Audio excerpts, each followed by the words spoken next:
Gloire à Dieu. On continue les études sur la prière parce que Dieu veut faire de nous des intercesseurs. C'est ça qu'il t'aime. Intercesseurs pour Dieu. On est un royaume de sacrificateurs. C'est pas des farces. On est comme le peuple saint de Dieu qui peut s'approcher auprès du trône de Dieu puis offrir les sacrifices à Dieu. Mais là, aujourd'hui, ce qu'on présente, c'est le sang de Jésus pour nos requêtes. Les mérites de Jésus pour nos requêtes. C'est lui qui est l'agneau qu'on présente à Dieu pour être exaucé. On demande tout dans le nom de notre Sauveur.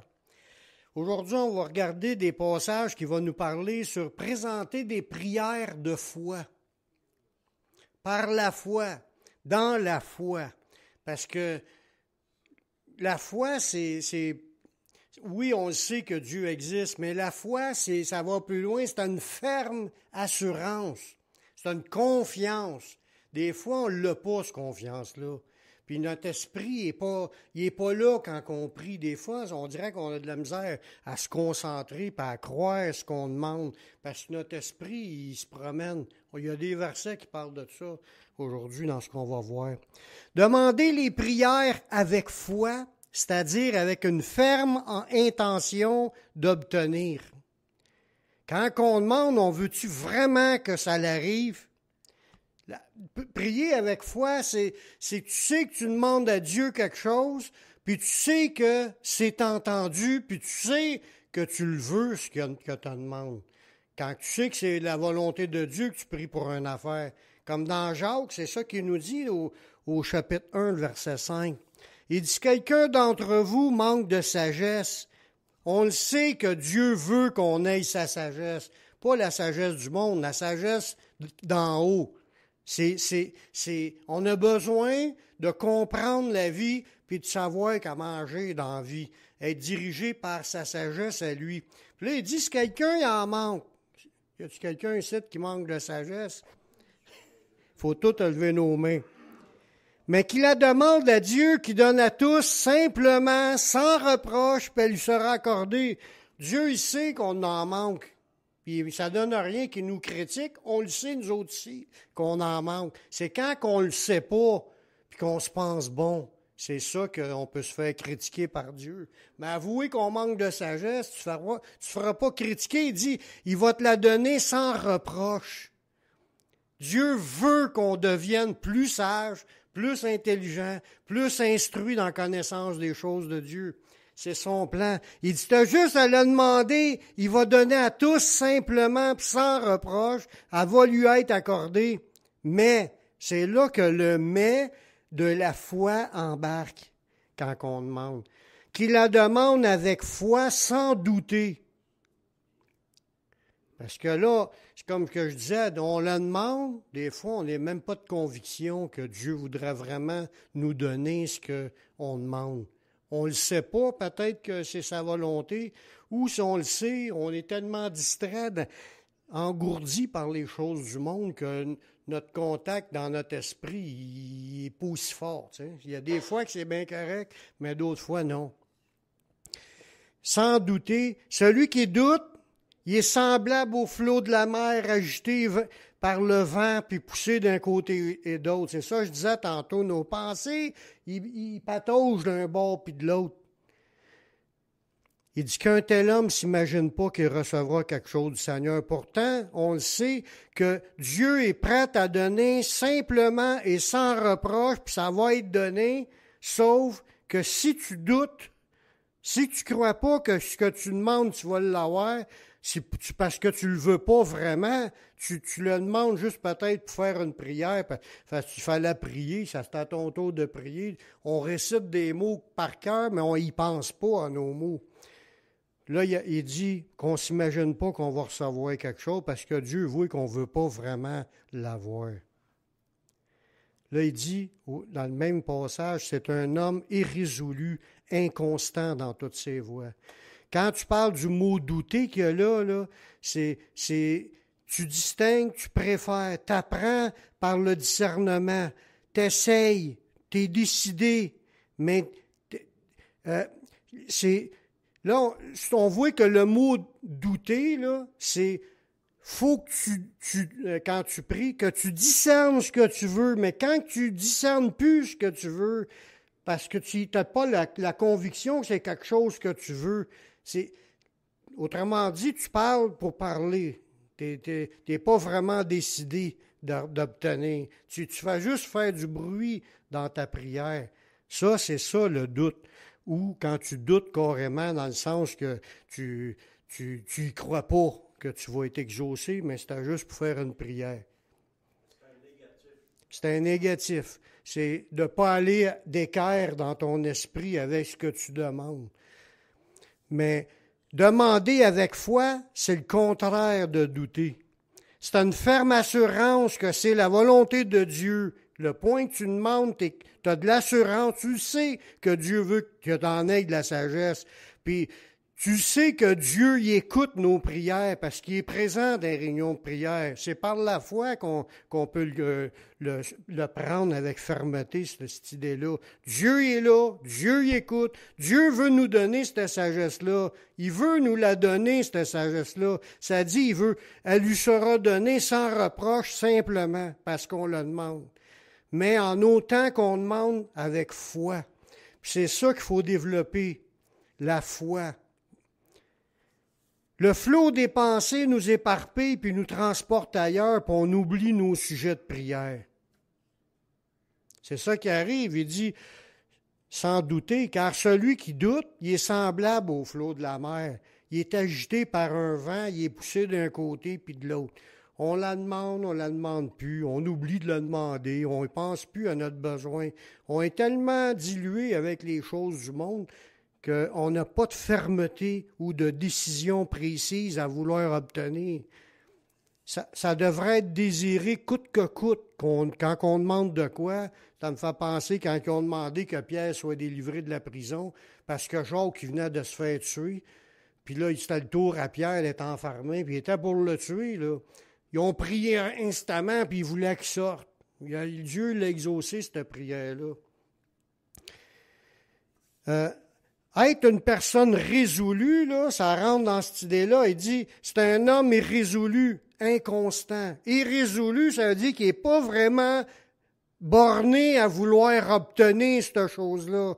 Quand tu es résolu, je veux de la sagesse, je veux que Dieu me donne sa sagesse, puis je vais la demander tant aussi longtemps que ça ne rentre pas. C'est une façon de parler, c'est d'être borné, puis tu es décidé, tu lâcheras pas le morceau. Tu veux, c'est ça de la foi, la conviction.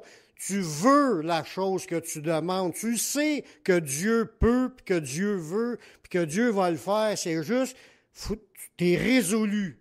Là, il dit, tu es un homme irrésolu si tu doutes, mais il faut il nous dit à nous d'être résolu, de vouloir que ça se fasse. Puis en plus, il ajoute d'être constant. Ça, c'est de prendre la décision de ne pas lâcher, de le demander. Être constant, c'est tu demandes, puis tu continues. C'est ça de la foi, c'est de ne pas lâcher. Tu vas lâcher quand? Quand tu vas l'avoir obtenu. Si tu lâches avant, tu ne l'auras pas. Ça dit, nous ne sommes pas de ceux qui se retirent pour se perdre, mais de ceux qui ont la foi pour sauver leur âme. On parle de persévérance pour le salut, mais c'est la même affaire pour les exaucements de prière. La prière demandée avec foi s'attend de recevoir. Dans Marc 11, le verset 22, Jésus prit la parole et leur dit, « Ayez foi en Dieu. » Là, on voit que dans la prière, parce que là, il voulait lui parler de la prière, mais il dit, quand tu t'approches pour demander à Dieu quelque chose, il dit, ayez foi en Dieu. Ta prière, c'est pas, j'ai foi que ma prière bien prononcée va être exaucée. Tu mets pas ta foi dans ta prière, tu mets ta foi en Dieu, que Dieu y écoute les prières. C'est pas pareil, parce qu'il y en a qui essayent de se convaincre que faut que je prononce, puis là, il confesse bien fort, puis il dit, si je confesse bien fort, il va sortir. C'est pas ce que tu fais qui va faire qu'il sort, c'est qu'est-ce que Dieu va faire. Toi, tu as juste à présenter les choses, mais tu ne te confies pas que c'est grâce à toi. Il dit, ayez foi en Dieu. Il dit, je vous le dis, si quelqu'un dit à cette montagne, ôte-toi de là, jette-toi dans la mer, puis s'il ne doute point en son cœur, mais il croit ce qu'il dit arrive parce qu'il a mis sa foi en Dieu. Il fait confiance à Dieu dans cet événement-là. Dieu va agir, puis là, il prononce l'affaire en se confiant que Dieu agit. Il le verra s'accomplir. C'est pourquoi je vous le dis, c'est pour ça qu'il ramène ça à la prière. Tout ce que vous demanderez en priant, si tu mets ta foi en Dieu, que Dieu veut, puis que Dieu y écoute, il entend, puis que Dieu va le faire, tout ce que tu demandes en priant, croyez, vous l'avez reçu, puis tu vas le voir s'accomplir. On voit qu'il ne faut pas regarder comment est-ce qu'on se sent, comment est-ce qu'on pense, comment est-ce qu'on le dit, ou on le prononce, puis ça ne vient pas de nous, là. Tu crois que Dieu t'entend, que Dieu va le faire, puis tu le demandes en priant, tu crois, mais en priant, c'est au niveau de la prière, ces sujets-là. Quand nous sommes un enfant de Dieu, nous devons croire Dieu et croire à nos demandes devant Dieu. Parce que si tu demandes de quoi, puis tu ne crois pas que ta demande pourrait être entendue, parce que tu te dis, je ne suis pas sûr que Dieu va exaucer ça, mais là, c'est sûr que tu ne l'auras pas. Faut que tu crois à Dieu, puis il faut que tu crois que ce que tu demandes, c'est conforme à la volonté de Dieu. C'est pour ça qu'il y avait plein de sujets de prière qu'on a vu, une étude sur plein de choses que la Bible nous dit de prier. Si la Bible nous demande de prier pour une affaire, c'est sûr que c'est la volonté de Dieu. Dieu ne nous a pas demandé de prier pour des affaires qui n'est pas sa volonté, mais dans la Bible, il y en a plein de versets qu'on peut s'appuyer pour avoir confiance que notre prière va être entendue parce que c'est Dieu qui nous demande de prier pour ça. Fait qu'on croit à Dieu, on croit que nos demandes devant Dieu, puis il faut croire que ce qu'on prononce, parce que nos demandes, c'est qu'est-ce qu'on prononce de notre bouche. Il dit, tu crois ce que tu dis arrive, tu es en train de demander à Dieu. Puis ça, c'est une autre nuance qu'il faut comprendre là-dedans.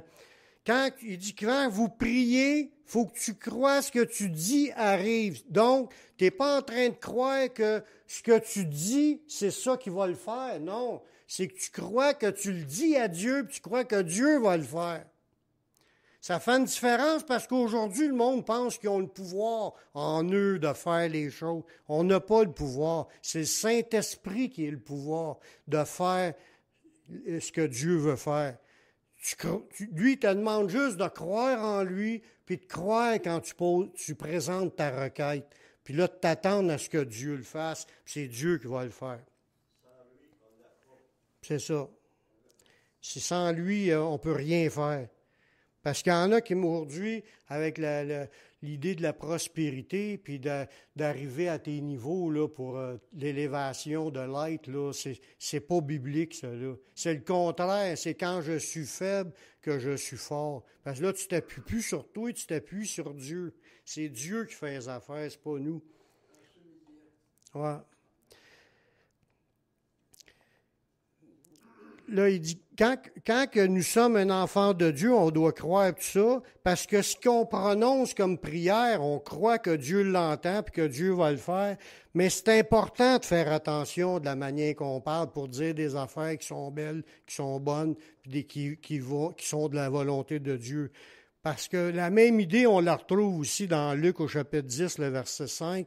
Il dit, dans quelque maison que vous entriez, dites d'abord que la paix soit sur cette maison. Puis si se trouve là un enfant de paix, votre paix va reposer sur lui. Sinon, elle reviendra à vous. Fait que quand tu rentres dans une maison, tu es devant Dieu, c'est comme une prière à Dieu. Tu pries pour que Dieu bénisse la maison, puis tu le dis, que la paix soit sur cette maison. Tu sais que Dieu va faire quelque chose. Il dit, s'il y a un enfant de paix là, il va le recevoir, puis sinon, elle va te revenir. Elle va rebondir sur toi. La paix, elle ne sera pas gaspillée. Cette bénédiction-là, lancée par la foi, elle va agir. Soit que c'est l'autre qui le reçoit, ou soit que c'est toi. C'est pour ça qu'il faut croire à ce qu'on prononce dans notre bouche. Puis pas dire de choses, « Oh, ça ne marchera jamais. Oh, tu sais, si on confesse le contraire, on est en train de confesser nos doutes. C'est pas le fait de pas croire ou de croire qui est le pire, c'est de faire des affaires sans penser. Parce que si tu lances une malédiction, on va partir elle aussi. Puis Dieu, il dit dans la Bible, ne maudissez point. Bénissez, au contraire, parce que vous êtes appelés à hériter la bénédiction. Ça se lance des bénédictions, puis ça se lance aussi des malédictions. Mais c'est pour ça que quand on parle, on croit que Dieu il nous écoute, puis que Dieu va le faire. C'est pour ça aussi que ça nous dit justement de jamais maudire, comme dans Romains, bénissez ceux qui vous persécutent. Bénissez et ne maudissez point. Un autre point qu'il faut faire attention pour prier avec foi, c'est pas se fier à nos émotions.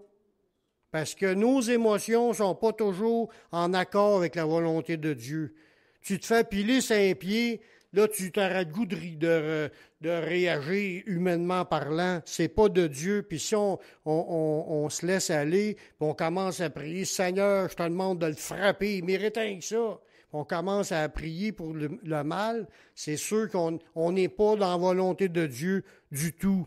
Fait que la chair, elle a ses propres désirs qui sont contraires à ceux de l'esprit, que ça nous dit dans Galates 5, 17. Fait qu'il faut faire attention à nos émotions puis nos désirs humains. Parce que la chair, elle convoite les choses, puis elle cherche ses propres avantages. Quand elle peut prier, ça peut être des choses charnelles. Puis ceux qui veulent... qui pensent rien qu'à s'enrichir là, avec la doctrine de la prospérité qu'on entend aux États-Unis, là, c'est pas biblique. Dieu, il a jamais dit qu'il nous fera de nous tous des millionnaires. Il y a de quoi d'erroné dans ça.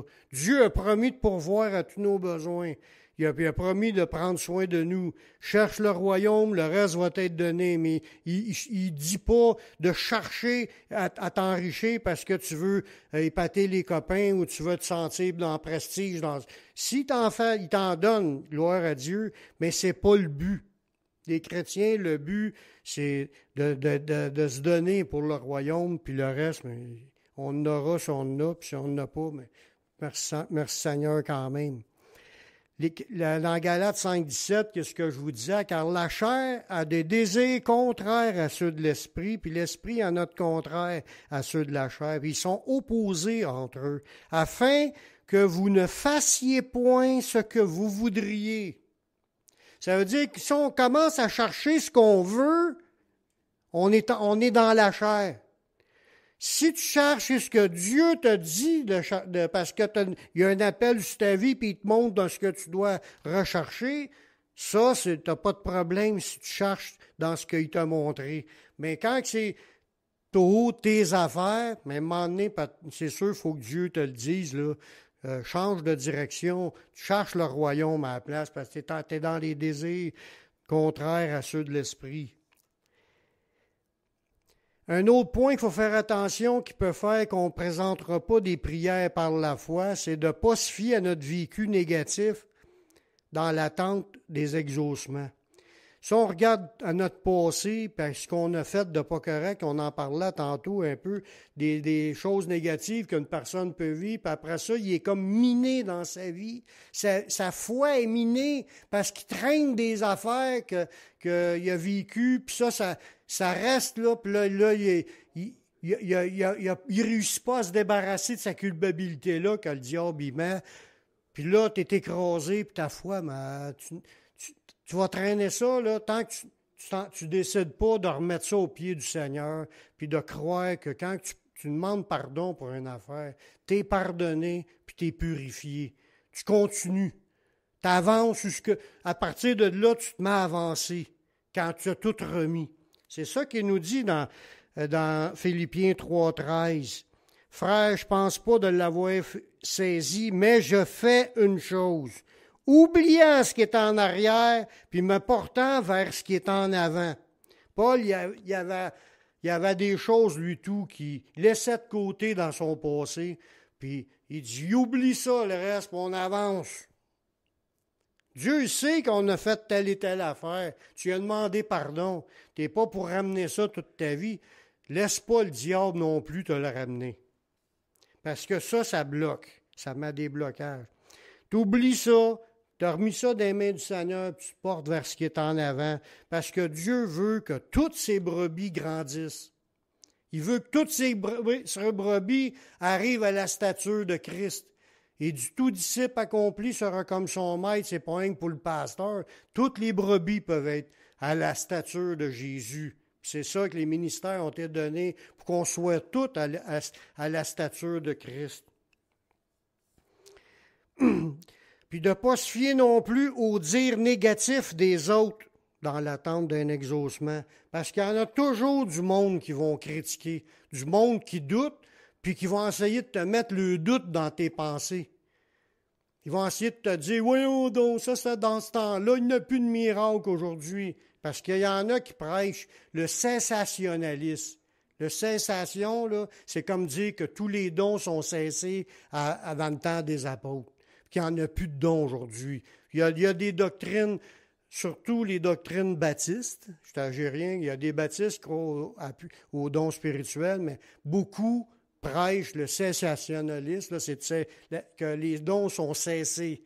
Puis si tu te laisses aller dans ces mensonges-là, tu ne mettras plus ta foi en Dieu pour demander des choses, puis de croire que tu peux voir des miracles encore aujourd'hui. Dieu, ça dit, Jésus-Christ est le même hier, aujourd'hui et éternellement. Puis même, il était sur la terre, puis il guérissait tout le monde, mais quand il est ressuscité, il a dit « Tout pouvoir m'a été remis ». Il est encore plus puissant après la résurrection que quand il était sur la terre. L'omniprésence lui a été remis. Il n'y avait pas l'omniprésence quand il était sur la terre. À un endroit à la fois, Jésus. Là, il est omniprésent, puis tout pouvoir lui a été remis. Dans le ciel et sur la terre. Même si le diable, on pense qu'il est bien fort, Jésus est encore bien plus fort. Sans limite. Sans limite.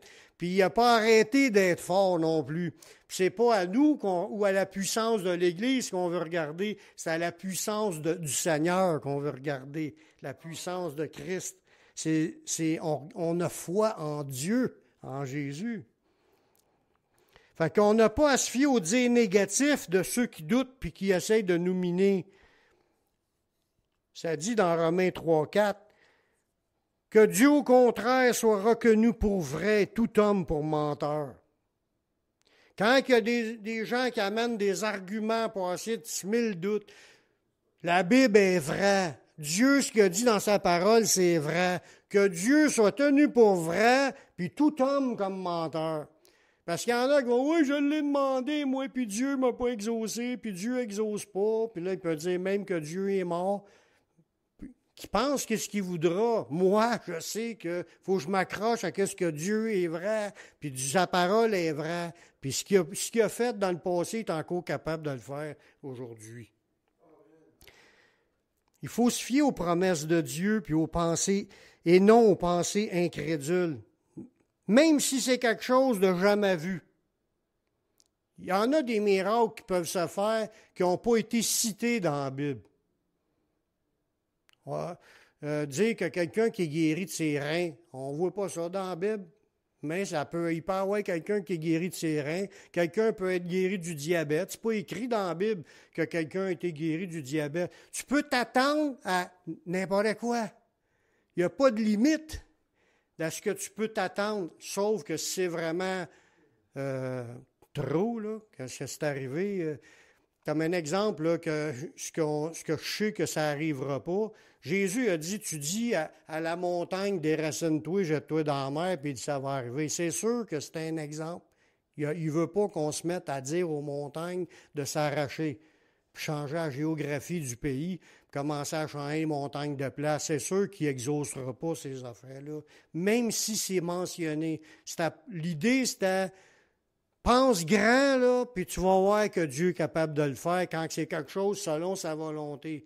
Je ne pense pas que c'est sa volonté de changer les montagnes de place. Pierre, lui, avait décidé de foncer, même si c'était la première fois que quelqu'un marchait sur l'eau. Ils ont vu, dans la Bible, tu voyais qu'il séparait l'eau. Mais ils n'ont jamais entendu parler que quelqu'un marchait sur l'eau. C'est la première fois qu'ils voyaient Jésus marcher sur l'eau, puis Jésus il a dit « Viens ». Il s'est pas laissé arrêter, puis il a été au commandement du Seigneur, il a débarqué, puis il a fait une coupe de pas.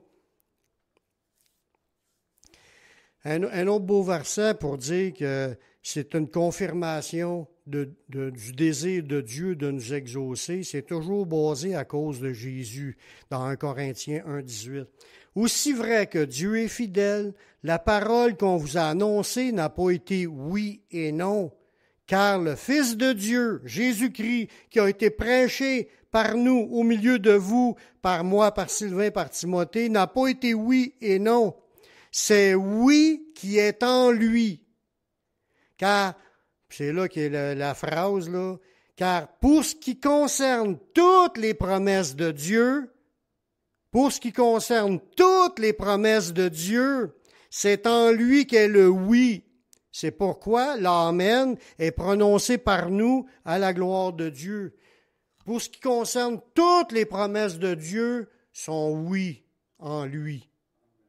Fait que, faut pas laisser de doute. Il faut arriver à croire. Croire Dieu, puis croire quand on demande, puis qu'on le demande avec résolution, puis avec constance. En réalité, là, moi, je pense à la même chose que les apôtres. Ce qui nous manque, c'est que Dieu nous augmente notre foi. Puis les disciples l'ont demandé à Jésus. Dans Luc 17, 5. Les apôtres dirent au Seigneur, « Augmente-nous la foi. » C'est ça que ça prend. Puis il ne faut pas être gêné de le demander.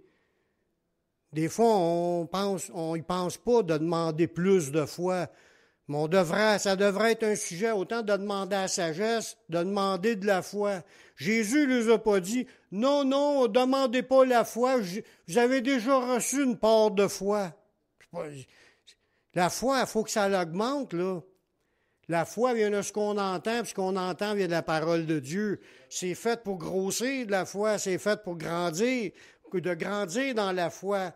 Bon, ben, Jésus, là, pour répondre en partie à exaucer ce point-là, là, comment est-ce que Jésus a fait pour répondre en partie à ce qu'il est en train de demander? Il demande, augmente-nous la foi.